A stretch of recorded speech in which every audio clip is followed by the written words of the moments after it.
Hey you guys, it's Michelle. Welcome back to my channel, and today we are going to talk about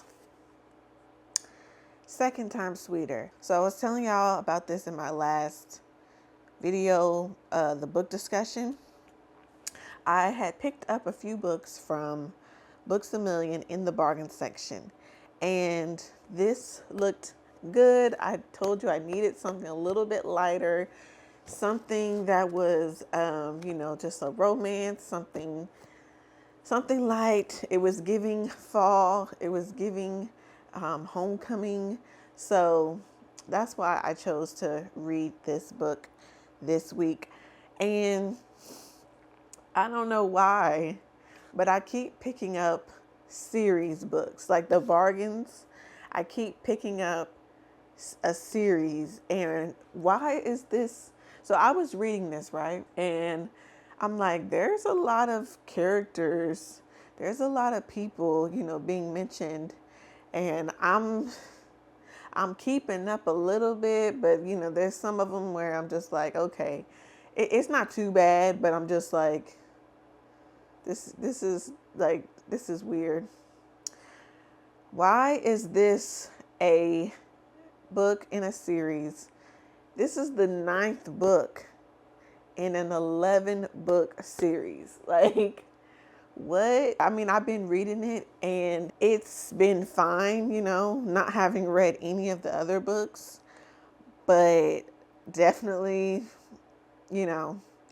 should have started at the beginning and, made my way through. So yeah, there's that. However, they do have all of the audiobooks from this series on Hoopla. So I may check those out and let you guys know. Especially like there's one that is like Christmas themed. I know there's at least one that's Christmas themed. There might be more, but I planned on reading that or listening to it in December.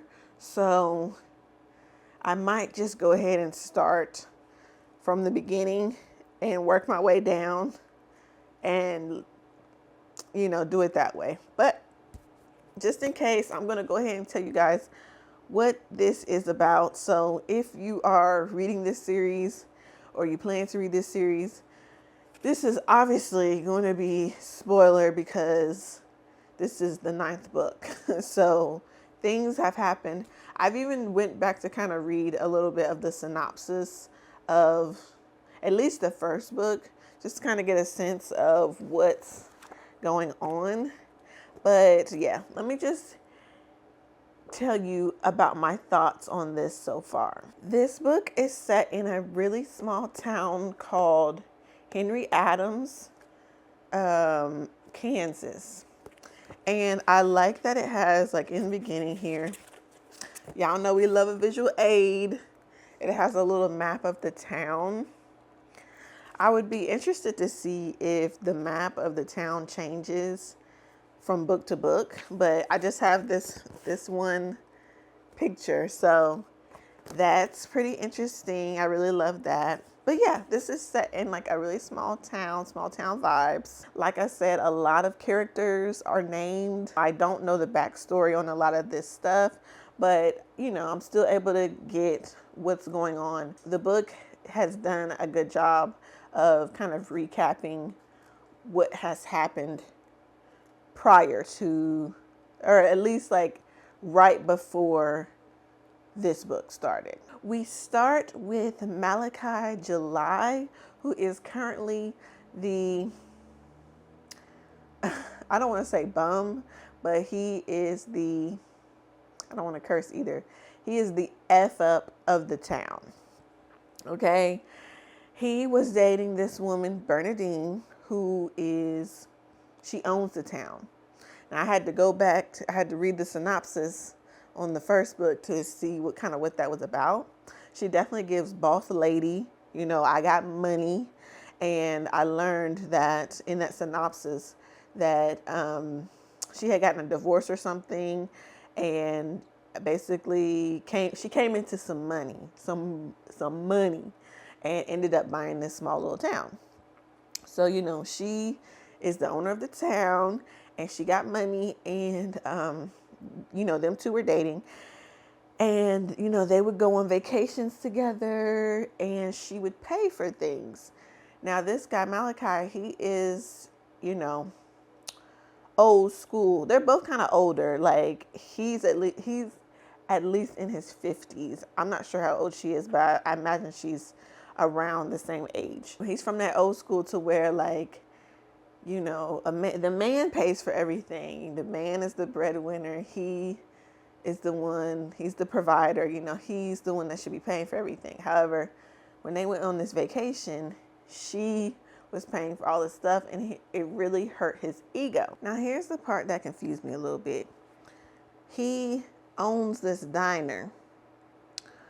So you would think, he has money, but I guess maybe because it's a small town, he doesn't make a lot of money. And also, I guess I don't know if he co-owns it with the girl Bernadine, but anyways, he owns the diner. And he ends up stealing $70,000 from the diner. And his plan is to, invest that money into real estate and be able to, make a lot of money and be able to, treat his woman to nice things. However, the developer or the real estate person, whoever, ends up running off with the guy's money. He and his friend invested money with this guy, and the guy ran off with both of their money, all of the money. And so the town is very upset with him because he stole the money. They're like, you stole the money from Bernadine. You stole the money from, like they feel like he stole from them. Like the town feels like he stole from them.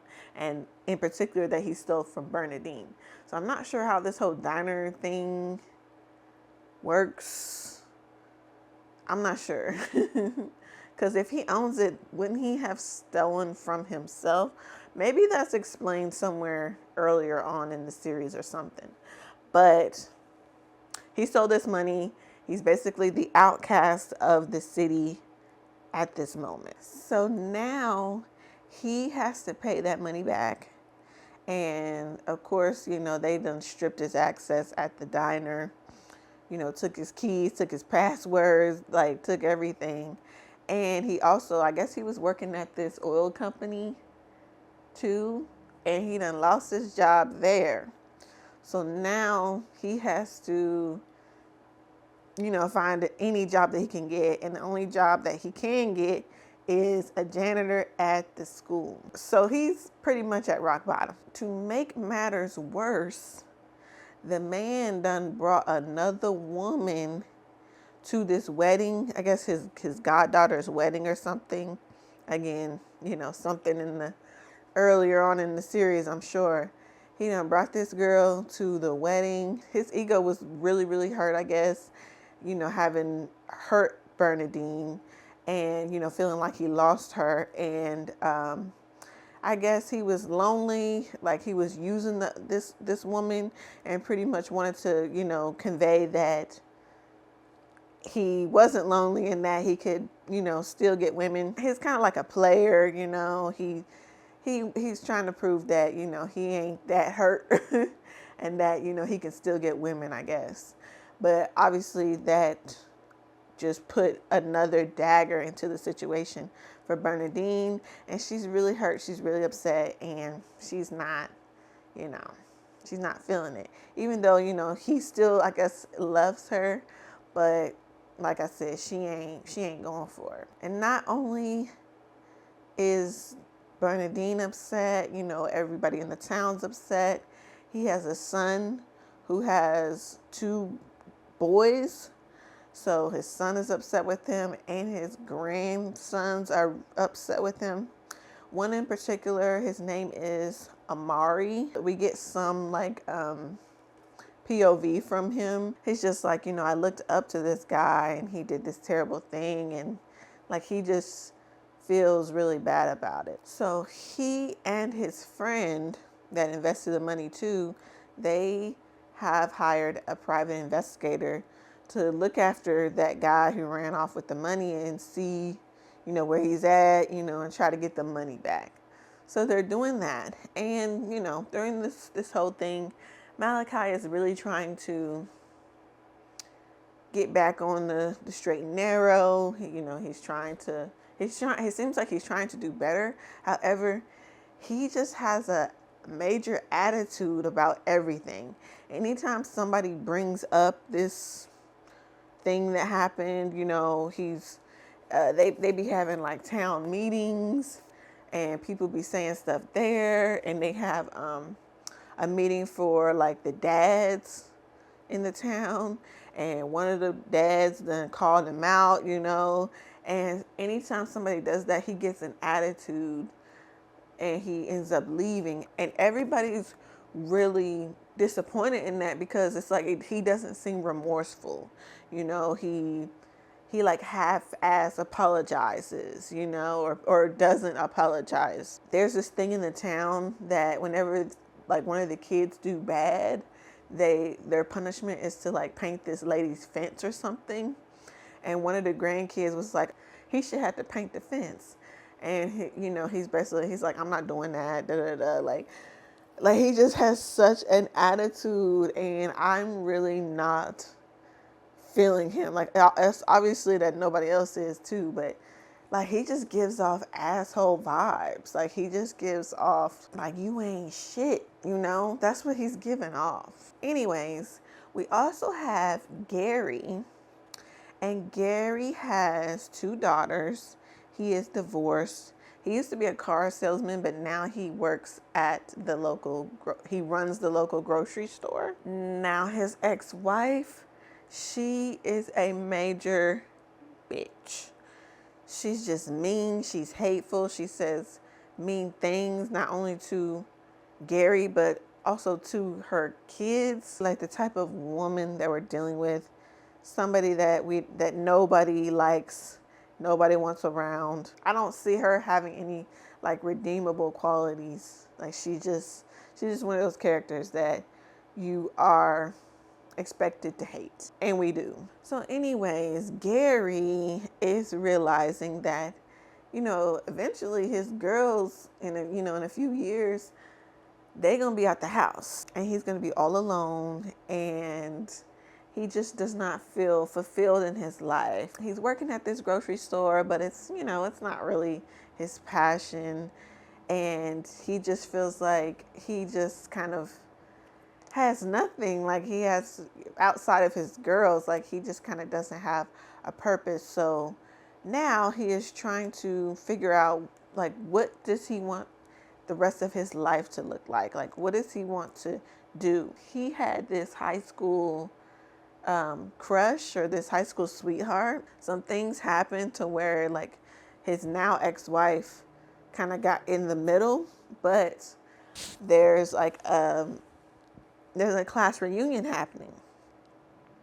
And so the high school sweetheart, she is gonna be in town. So his hope is that maybe they can, rekindle some things. The ex is also gonna be there too, so that's gonna be interesting. It's a lot of messy and dramaness going on there. So we will see how that ends up. And while all of this is going on, so this is in the prologue. So while all this is going on, a hitman has been hired to take out one of the residents. I guess something happened, like the Russian mob or something wild happened. And a hitman is after somebody from the town.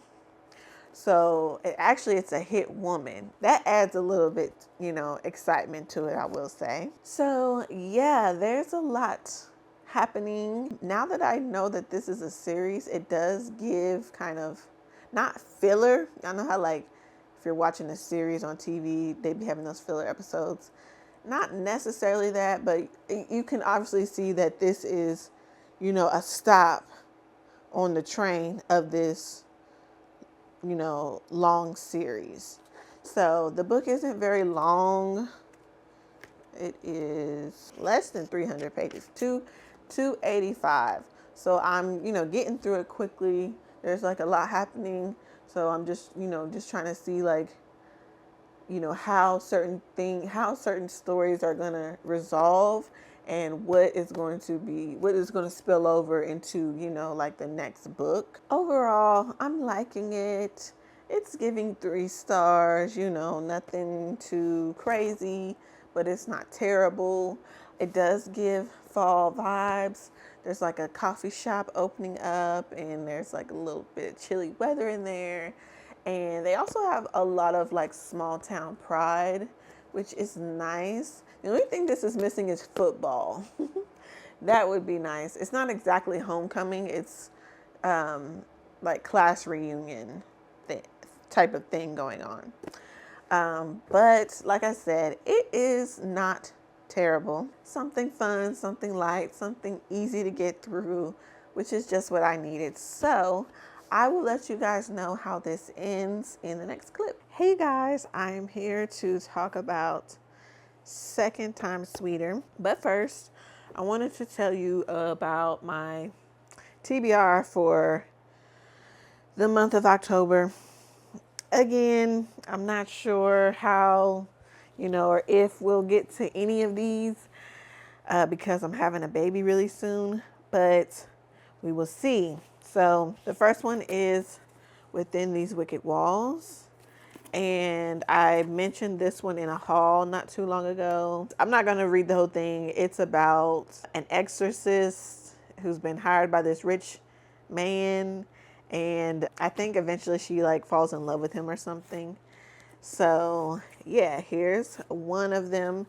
This is by Lauren Blackwood. I also have the pick for, hasn't been announced as of yet as I'm recording this video, but I'm pretty sure this will be the Lily Reads Book Club book for October. So this is Kiss and Spell, and it is a part of a series, and we read the first one last year, Wishful Thinking, and I did not like that one as much. So hoping that this one is better. So it seems like this one is about a witch who has lost her powers and a Prince Charming who has some curse against him. So they team up, they become friends or whatever. She's trying to like redeem herself by being able to break this curse. And he's just trying to get the curse broken.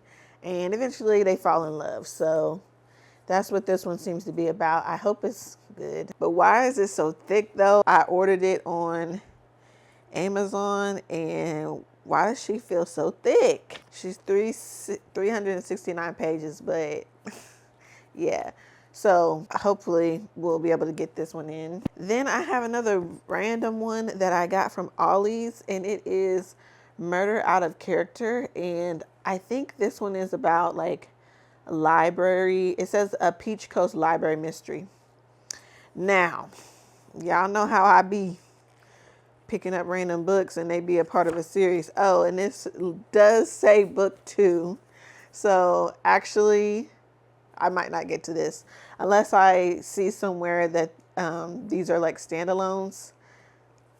I probably won't get to it.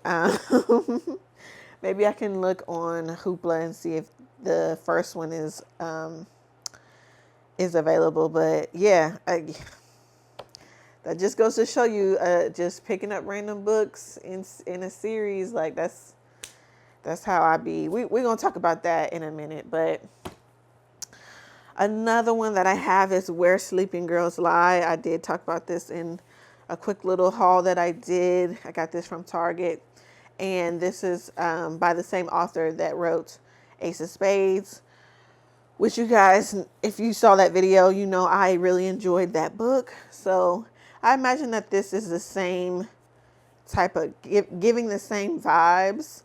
I know that this is like at a prestigious boarding school, and that, people go missing, and like rumors, and how like, the mean girls be and stuff like that. So yeah, I'm really excited about that. Another one that I'm thinking about reading is White Smoke by Tiffany D. Jackson. that is the last book of hers that I have not read. And because I think it is like a haunted house story, I need to get that read. It's also a book that was on my TBR for this year. And so I want to, try to finish off that list, as much as I can in these last few months. So I might get to that instead of that other book.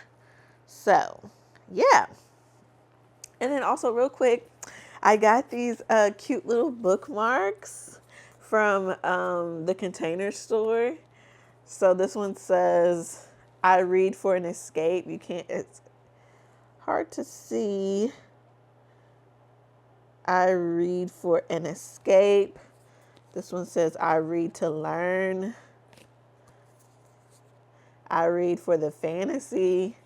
I read for the romance. I read for the thrill. And reading makes me happy. I just thought these were so cute, and it having like the different genres, so I just thought that was cute. Anyways, let's talk about Second Time Sweeter. This book was okay. It was, now that I know that it's a part of a series, for now, I'm going to give this the benefit of the doubt and rate it 3 stars. It wasn't horrible, but I definitely did have some issues with it. For example, I was wondering how Malachi was going to turn everything around. Remember how he was being such an asshole in the beginning about his situation? It's like this thing happened and then suddenly he's remorseful. Suddenly, his attitude changes and, he goes on this apology tour, and I just had a hard time buying it. It's like he went from night to day really quickly, and everybody, almost everybody forgave him, and it just was so easy for him. And I would have liked maybe a little bit more progression. I would have liked to see how over time he gained people's forgiveness, but like I said, it just seemed like it just happened overnight, basically, with this one incident. It's like one day he's an asshole, the next day he suddenly cares. And I didn't like that. In terms of the money being stolen, he was given this solution that just kind of took care of everything, just kind of wiped away, his debt, and that was kind of lame. It was just too easy for him. But again, this book is not very long. It's less than 300 pages, and I can see how the author probably just wants to, get this part of the story out of the way and move on to the next part in the story, the next book, you know what I mean? So I could understand why she wouldn't spend too much time or really flesh out that in order to kind of wrap it up and, keep it moving. Bernadine was the only one that didn't immediately forgive him. Well, she forgave him, but in terms of their relationship, they decided to take it slow. And by the end of the book, she's, working her way up to just responding to his text messages. So I like that. At least, she didn't just let him off the hook so easy. She was happy that, the things had been resolved, but she's still a little hesitant in terms of whether she wants to accept him back into her heart, whether she wants to actually be in a relationship with this guy. So I imagine the next book, they will have some reconciliation. If it was me, I would be like, girl, move on. Forget about this dude. He's not even worth it. But again, it's hard to root for people when you don't really know the whole backstory. Again, there's 8 books in front of this one. So, it's hard to really give it a hard time. As for Gary, and his whole second chance romance, it just went too smoothly for him as well. Like, there was no conflict, there was no tension, there was nothing really standing in the way of them two getting back together, and they were able to rekindle the flame that they had very easily. The juicy part when it comes to Garrett was actually the things with his ex-wife and how she wanted to get custody of the kids, and they were making it seem like it was going to be this big thing in court. And it was kind of giving Daddy's Little Girls by Tyler Perry. If you have seen that movie, you know what I'm talking about if you've seen it. I was kind of thinking that, like, we were going to get that, but it was not that at all. When it came down to it, the whole thing was just unserious. The girl didn't have anything prepared. She was late. Like she gave us nothing, to the point where, again, like, it was just super easy that, yeah, the dad can keep custody and the mom can kick rocks, you know? Like, it was just too easy. The story arc of these two characters was just so disappointing. There was no finesse, no real, like, tension or conflict, no kind of build up. Everything just resolved like super easy. It was just very lackluster. The most interesting part of the book for me was the whole Hitwoman thing, and there were more goons had come and was looking for people in the town and stuff, and there was a chase, and there was, like, bullets flying and stuff like that. So that was, very, very brief part of the story, but it was fun to read. Other than that, I probably would have given this book a 2. But like I said, I'm trying to give it the benefit of the doubt. This book is deep, deep number 9 in a series. So, of course, there's a bunch of backstory that I have, no idea about. So I kind of have to give it some slack. I'm going to leave it at a 3 for now. And if I end up getting into the rest of the series, I will, revisit and let you guys know my thoughts. Like I was saying, I need to do a better job at, like, when I'm bargain shopping, maybe not picking up books that are in a series, because, we have situations like this where I just don't have enough context. And, especially, like, maybe if I can't get my hands on the other books, then I might be disappointed. So I really need to do a better job at that. I'm thinking, going into next year, I'm thinking that I'm going to save more of my book money for bookoutlet.com. I just found out about that this summer, when a lot of, like, booktubers were talking about it, and the prices on there, it's like discounted prices. It falls in line with the prices that I'd be seeing at Books A Million in the bargain section.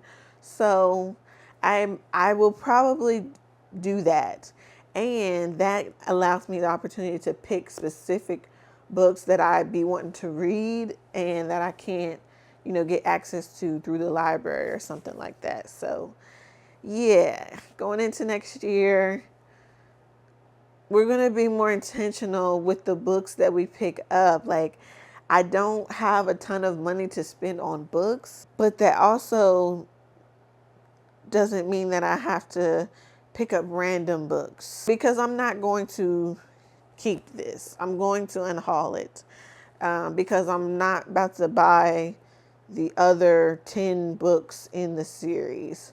I don't think that I would, like, unless I become, like, a huge fan, which I